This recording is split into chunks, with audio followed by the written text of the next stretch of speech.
On Tuesday, April 1st, Prairie Theatre Exchange premiered Raised by Women, a heartfelt and hilarious exploration of masculinity, what it is, what it looks like without a father figure, and how a strong willed mother can shape a boy's journey to becoming a good, compassionate man. Part love letter to the women who raised him and part masterclass in storytelling, Raised by Women is the latest work from award winning actor, director, and playwright Keith Barker. With wit and warmth, Barker shares personal stories, sometimes laugh out loud funny, sometimes deeply poignant, revealing the lessons he learned about masculinity, compassion, grace, and joy from the most important teachers in his life, his mother and sisters. This remarkable play will make you laugh, tug at your heartstrings, and leave you reflecting on the strong women and strong people who help us guide our way through the murky waters of adolescence and adulthood. And joining me here over Zoom, I am joined by actor and author of the play Raised by Women, Keith Barker. Hey, Keith, great to meet you here over Zoom. You too, Chris. You too. hmm Okay, so I gotta say, this play hits the bullseye for me. It's close to home. I too, raised by a single mom, dad not in the picture. Um, we could, I'm sure, spend a great deal of time exchanging and telling stories. But I want to first ask, you grew up in Northwestern Ontario. Where did you grow up? And my understanding is you had sisters. Can you talk about your childhood and what that was like? Sure. I was born in Geraldton, Ontario. I grew up in Thunder Bay, but also Kenora. Most of my formative years in Kenora, like I did all of high school there. hmm Um, I have two sisters and a stepsister. hmm And yeah, and I'm the oldest, and we're each a year apart. So my sister Bryce and my sister Shannon, and then myself, and then my stepsister Penny. Um, and yeah, I grew up around women. Like yeah, it wasn't until I was an adult that I looked back and went, wait a second. I was in rooms with most of my cousins were female. Like I had one male cousin I hung out with, but everybody else, all of them were females. My mom's friends, my aunties, my sisters, like I just realized like everybody that was around me were women. And it just felt normal in my life. Like I didn't think it was different than anybody else. And it wasn't until I was in other houses with other kids who had dads that I went, oh, weird. Like that's just a whole different energy from what I experienced in my house. And it was just that was just the normal way I lived. So I never saw anything differently. So yeah, it was hugely impactful. And it wasn't until I got older when I reflected back about how impactful those things were. hmm I was reading somewhere your dad actually changed jobs regularly so he wouldn't have to pay child support. Do you talk about your relationship with your dad in the play? And I wouldn't maybe call it a relationship, but Yeah. yeah, how that worked? Yeah, the first line of the play is the last thing my father ever said to me was a lie. Mm, And you start in a certain place about my relationship with my father and what that was and how I became raised, like how I became who I am. Like, why was I raised by women? I kind of start the play kind of explaining what happened. mm, And then the absence, it's the absence of that person, right? And my mom filled that role in all those ways. And it was, it's an incredible thing to know that your mom did all those things and that, because I'm still a boy. I still, make all those mistakes that boys make, but it was my mom who had to correct me and talk to me about those things and have those difficult conversations with me.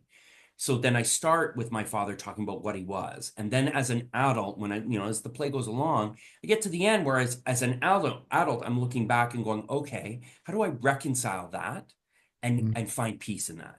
And all of it is about the lessons my mom taught me to help me to let go of what that thing was. And so then I talk about the future relationship I have with my father before he passes away. Mm. For myself, growing up as a kid without a dad, did have a male figure in my life, my grandfather. Who did you turn to for Guy Dubrow time? And I mean, it's something that's so important for boys, especially in the adolescence. Who did you turn to? Uh, I had one male cousin that I hung out with when I was That's younger, it. and he was the coolest person I ever met. He was like into a bunch of things. He introduced me to like Metallica and Iron Maiden, AC/DC, like when they were those bands and like got me into quads and snow machines, like all those things. He was just like the coolest guy I ever met. And that was like until like we were like close until about grade 9. And then when girls got into the picture, he like changed. He had a girlfriend. He just became a teenager. And then that we didn't really hang out that much after that point. And then from that point on, like I was just very close to my mom.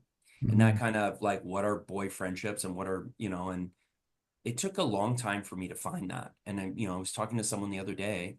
You first couple of years of high school, you're trying to find yourself and you don't know where you fit. And then suddenly you find your people. And when I found my people, I found those people and those kinds of connections and relationships. I worked at the pool in Kenora, the Michael Smith Fitness Center, and there were a couple men who were friends of mine who were just like me, who were just like big hearts and beautiful people and taught me so much. And that was kind of really where I blossomed, is that I could Mhm. still be myself, that kind of sensitive around like how I am around my mom with these guys and there be no difference. And that was Mhm. they were pivotal people in my, and still deep friends with them now. Like a friend of mine lives, one of my friends lives in Ottawa, who grew up in Kenora with me. And we hadn't seen each other in 25 years. We walked into a restaurant and it's like we picked up from not seeing each other yesterday. And that Mhm. was like, it was instant. And it's like no days had passed since the last time we saw each other. And I was like, yep, this is a lifetime relationship. So Mhm. Mhm. Um, in your late teens, early 20s, everybody feels invincible and you sort of feel like you're treading water. You talk about the fact that when you graduated from high school, you ended up in Thunder Bay wanting to be an actor. Can you talk about that? And what did you find later in Toronto that helped guide you in that direction? sure. Yeah. I mean, I was finishing high school. Like my mom shed a tear when I graduated high school because she didn't think I was going to make it. Like she was like, I didn't think you were going to graduate. Like it just wasn't for me. And so I graduated high school. I had teachers tell me that university was not going to be for me. All my friends go off to university, go off to find their futures. And I didn't know what I was going to do. And my mom Mhm. had transferred to Thunder Bay. And so she was working, she's a 911 dispatcher there. And I just ended, it's September. Everyone's, for the first time, all my friends are off in their first years of university and all. And I'm in Thunder Bay. And I was Mhm. like, I'm just going to go to Toronto and become an actor. My mom's like, no, you're not. You're going to go find an education first. And so I walked down to Confederation College in Thunder Bay. I opened up their booklet and I started going through the pages and I found a 2-year diploma in journalism. And Mhm. I applied. They let me in. I was a week late because classes had already started. And I ended up spending 2 years at Confederation College getting a degree in journalism and broadcast journalism. And I thought, well, that's kind of like acting, like you're in front of a camera, you're Mhm. talking, you're doing these things. And then they had a competition for a PSA, public service announcement. It's 30 seconds and I won. And that what that meant was I got to work with CBC on the Scott Tournament of Hearts as the cable guy. I was down on the Ah, ground when the cameraman, because the old cameras used to have the cord, and so the guy would follow the curling rock out, and when he came back, you had to wrap everything back up. So I was wrapping all the cords. So I did that, and then they invited me to Toronto to go work there, and so I was on the field for the Grey Cup and I got to do it again. And so that was kind of my transition to Toronto as I had this job at CBC for a bit. But then the big cuts, the first really big mm, cuts to CBC happened. And I was just like, I had just started and they were like, really sorry, but we don't have a budget for you. We can't hire you again. mm, And then I looked and went, okay, so what did I really want to do? I actually really I wanted to do theater. And I realized that the amount of work I would do to become a journalist was the same amount of work I would need to do what I actually wanted to do was to be an actor. And so I applied to George Brown. They had a 3-year intensive acting program. They're the only school I auditioned for, and I got in. And I did mm, the 3-year acting program. mm. So when it came to the play Raised by Women, what made you want to write it? And can you talk about the circumstances behind that? Sure. When you open up your computer, that little page comes up and it has like sometimes it has articles, like suggested articles that you could read. There was one up there one day, it was years ago, and it said 9 things every father needs to teach their son. And so oh, interesting. I clicked on it. There were 9 items. It's on fatherly.com. And all 9 of those things my mom had done. Mm, I thought, oh, interesting. And there were some like one was like use words other than beautiful when describing your wife to your child. Like, so many men go, oh, isn't your mom beautiful? Like, isn't your mom beautiful? And you go, yeah, she's beautiful. He's like, use words like, isn't she smart? Like, she made us all lunches for tomorrow. Or isn't your mom thoughtful? She picked you up after school. He's like, expand your vocabulary when you're talking about women that's beyond just their looks. Oh, that's great. And my mom taught me that about, you know, about like how you address and how you talk to women and how, you know, how they are seen and how they're like all the women in my mom's life, they all played baseball and they were amazing at it. So I always thought like, of course women play baseball. Of Hmm. course they do that, sister. My sister was an amazing ringette player. I was like, my cousins were the best skaters I'd ever seen. Like they're all women. I was like, of course women are going to play hockey and play ringette and do these things because I'm in a world where that's what happens. So all those things. And then the other thing in this fatherhood.com thing was uh it was like when a man gets upset, if you're a father, don't shut down and go quiet and leave the room. Sit in the room and explain to your son what you're doing. Talk about your feelings, talk about what those emotions are. Don't shut down. It's Hmm. like because it allows them to start understanding that they're going to feel that way too, because they're going to mirror what you do. They're going to shut down and leave the room and not deal with their emotions. It was like, let your sons see you frustrated. Let them see you upset. Because when they don't know what to do with that, that's when someone punches a wall or someone goes into the other room and screams at the top of their lung and then come back in and go, okay, now what? And everyone's like, what happened? So it was like all talking about those things. And so when I looked at all those 9 things and all the things that my mom had done, it's like, so what does that mean when it's actually a mother that does those 9 things that every boy needs to hear from their father? What if it's their mother that says that? And so then I started exploring it. It's like, because I'm still a man, I'm still a guy, I still do all guy things, I have all those tendencies. So what is the thing that got me there? And what were the conversations my mom had, the terrible mistakes I made, the way I had to be corrected? Like all the women in my life just kept correcting me. And this show explores the just the funny nature of those things, like some of the most like embarrassing things that happened to me that I did or said that my mom had to kind of like have a talk with me about, or kind of friends had to correct my behaviors and stuff like that. And like that was the big thing. It was like, how do I talk about like how I learned the lessons I learned in my life? Hmm. So In the play, you're telling a lot of stories. Are you telling the stories chronologically, or are you telling the stories to sort of help get across an idea or a theme that you want to get across in the play? it's a great question. It's not chronologically, but there is a trajectory of the story about how it goes. And sometimes I go back into the past to tell the story of the future.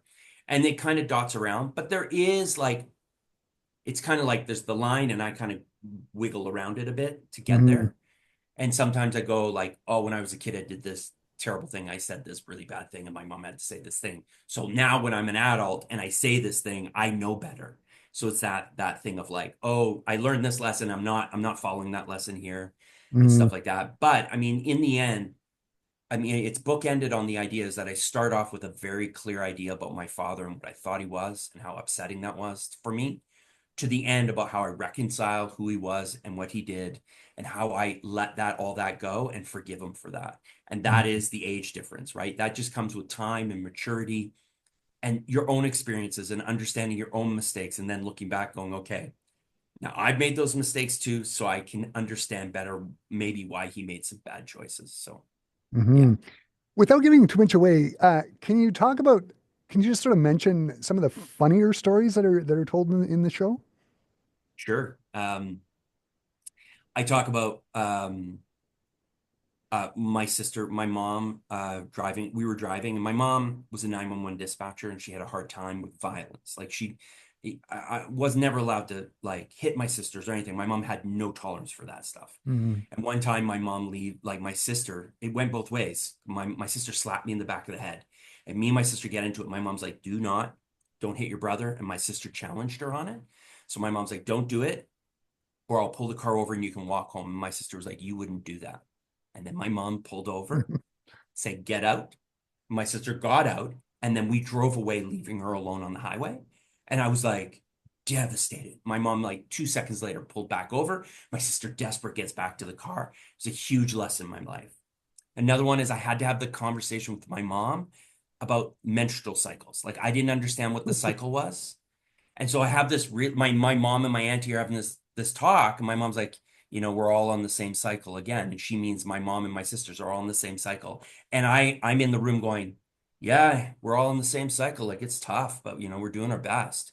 And my mom had to sit me down and go like, hey, you can't be on the cycle because you don't get a period, so you can't be on the cycle. And I remember being very confused by those ideas. Like, what do you mean? Like, but I feel like I'm on the cycle. And he's like, I know you do, bud, but you're not. You're just not in, that's not who you are. And Mm, so things like that, mm, and mm, I remember like one of my uncles used to call, you know, uh, like those men are of a certain like world. They're blue collar, small town guys who are just big and tough and rough and tumble. And I just mm, never really felt welcome in those spaces. And what is the awkwardness of that? And the things I would do to try to prove myself to be that, and the mistakes I made, and just my mom and my sisters having to call me out, like I put on a voice, or suddenly I'm walking, and my sister's like, "Why are you talking like that?" Or like, mm. "Oh, is this manly man Keith talking now? Oh, is this big tough guy Keith?" Like they would just have their way with me and make fun of me, and then I'd realize how ridiculous it was and go back to just talking the way normal Keith talks. So yeah, I explore all those. There's a lot of funny moments in this play that I quite enjoy sharing with an audience, because part of it is you make some really terrible mistakes to learn some really valuable lessons, and sometimes you Mm, have to do that and go through that to really learn and understand, those mm, things. mm. So Matthew Paris Irvine is the director of Raised by Women. It's your life, it's your story. What kinds of things did the two of you work on during the workshop and rehearsal process? yeah, I think one thing is that storytelling like trusts simplicity. And so I think, Matthew's got a big brain. He's got lots of ideas in terms of being a director. And we talked very early on, like, keep it simple, keep it honest, and keep it real. Like, and talk to that audience, like really find the place in which you are really talking to them. And anytime it became performative, anytime we got into like actor acty stuff, Mm, it's like, nope, he's like, that's too much. Just go back to just connecting with them and telling the story. And so, he was a great outside eye in terms of that, of like, stick with the story, tell the story. And he would tell me when I was he's like, oh, that section, it is so clear. Like we hit a wave, and we're with you, Keith. And we'd go through 6 or 9 pages, and he's like, it felt like 30 seconds, because you're so honest and open and just telling the story, then we're with you. And as soon as I started doing too much stuff, he's like, now it's distracting. And so we were always playing that game of how to just stay in the moment and stay with an audience. So mm, Um, my understanding is the kitchen and the kitchen table are almost like characters in the play. Again, this is something I can totally relate to. What is the significance of the kitchen? it's funny because when we were talking about the set, like with the set designer, they're like, so what do you see? And I was like, hey, everywhere you go, if you're at work, there's a place where people gather. Like that's where the cakes get out, or someone sits and have a coffee, and you have a great story. You're all standing around having a coffee at that one place where everyone suddenly feels comfortable. And for where when I was growing up, it was kitchens. Like all my aunties, my mom's friends, they'd sit down, they were making meals for everybody, and they'd all be talking and laughing, drinking coffee, tea, hanging out. And I would just end up like gravitating and sitting there because it was warm, it was friendly, and Hmm. it was like the gathering spot. And so like that chair and table on stage for that play is the reminder of what that was like. And I say it very clearly in the play. I'm like, so many of the lessons I learned in my life came from women in kitchens. And Hmm. that's it. And they weren't talking to me per se, talking to each other, laughing, telling stories and things that happened to them and how they're dealing with that. And so did that. And I get to, hear the gossip and all that stuff. And I loved it. Like I just sit there and I could make them laugh, and I put funny voices on, or tell a funny story, and they just allow me to be there. And so to me, it's like, what are those gathering places? And I think the theater can be that for so many people. You come to a place and it's like intimate.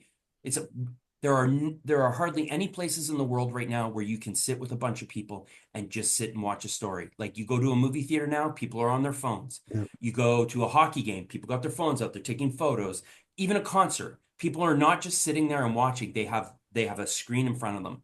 And Hmm. live theater is one of the very few places that we say to people like, "Hey, can you please shut your phone off, or please turn it off while we're performing?" And even Hmm. then, like the other night, this is the thing they don't realize. They're on their phone and they're lit up. So it's a Yeah. dark room with a big face being lit up like, And I could stop the show and go, hey, do you mind Call them out getting on it. off your phone? But I let it go or whatever. I mean, people have their own comfort and all this thing. But for the most part, most of those seats are dark because most of those people are sitting and breathing together. And so there's something very that is such a rare thing nowadays to sit and breathe and to take in a story all together. Like we used to do that a lot, and we don't do that enough anymore. That kind of community kind of like I was in a play one time and the woman at the talkback put her hand up. She goes, I lost my sister a year ago. And this was the first time that this play was very sad. It made me cry, but I was crying about my sister publicly, but privately. Like no one knew I was crying about that thing, but I could actually just feel emotions that wasn't me at home by myself. It was me in a public space with a bunch of people breathing and living in the moment and just letting some tears, like kind of just letting some emotion out. And she goes, and I walk away. I have never felt lighter. I've never felt better. I loved the play, like all those things. And so to me, like there's something sacred in that that I quite love. Mhm. There is going to be a Q&A after the performance. Why is that so important for you? Yeah, I mean, sometimes people need a couple minutes, like the lights come up and people feel they got to get up and walk out. And sometimes I love the idea of people having a couple minutes because I'll come out and I'll say, hey, if you need to leave, feel free to go. But if you want to stay, there's going to be a talk back. And some people just need some time to sit and process. And sometimes they just have questions. And also, I love like people share their stories. It's like, oh, you talk about your cousin, like I had a cousin like that, or someone really Mhm. feels like they need to connect with you on a level because a story resonated so deeply. And I like getting up and talking to an audience is one thing, but being able to have conversations after about the show and about what resonated for, or even what didn't. Someone's like, it didn't work for me or that. Like I'm Mhm. really conflicted. I love those conversations with people when they just talk about the experience they just had. And, a woman, she had brought her son to the preview and we did our first talk back on preview. And she was like, as do you have any recent examples of, talking or engaging with young men about like what they're going through and about, about maybe not having a father figure or something or, struggling. And I was like, it's one of the best pieces of advice I ever got was like nothing is forever and like this too shall pass. And if you're having a hard time in high school, just know that most of the people I went to high school with, I don't know where they are or what they're doing now. Like I don't know them anymore.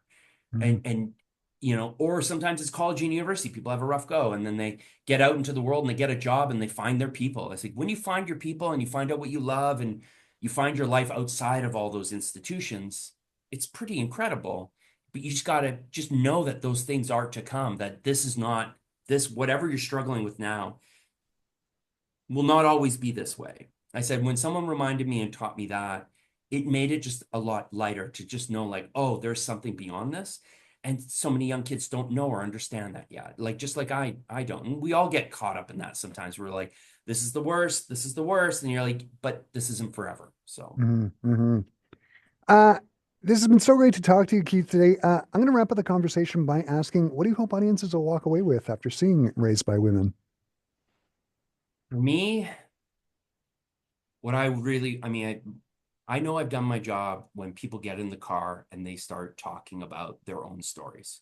If if it pulls into you like, oh, I had this happen, or oh, my mom did this, or oh, that was my dad, or this, whatever, or my sister and I did the.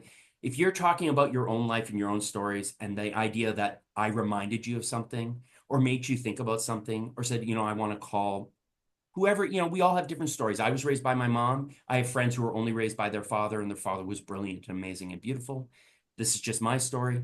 So whoever raised you, if you at the end of the show, you know what? I want to pick up the phone, I want to call them, just thank them Mhm. Perfect. or ask them a question or have it just I'm so grateful that they're in my life or you know for what they did for me. Like, and to me, it's like there's a lot of laughter and there's a lot of like thought. There's just it'll make you think. The show. I mean, lots of these things are universal. And lots of us experience what I'm going to talk about. Mhm. And if you can reflect on that and then you go home and if you keep thinking about it and you want to keep talking about it. If you're in the car with your partner, your spouse, your friend, and you talk all the way home and you're thinking about it the next day, then I feel like I've done my job. Mhm. Perfect. Keith, as I said before, I am totally planning on taking in this play. I might even bring my mom. Ra- Yay! Raised by Women sounds fantastic. Thanks so much for taking the time to sit down and chat with me today. It's been wonderful. Thanks, Chris. This has been a pleasure. For our Classic 107 listeners, Raised by Women is running now and goes until Sunday, April the 13th. For more details, visit pte.mb.ca or go to classic107.com. I've embedded a direct link to the show page in the article about Raised by Women. You can find up there now. Keith, thanks again. Thank you.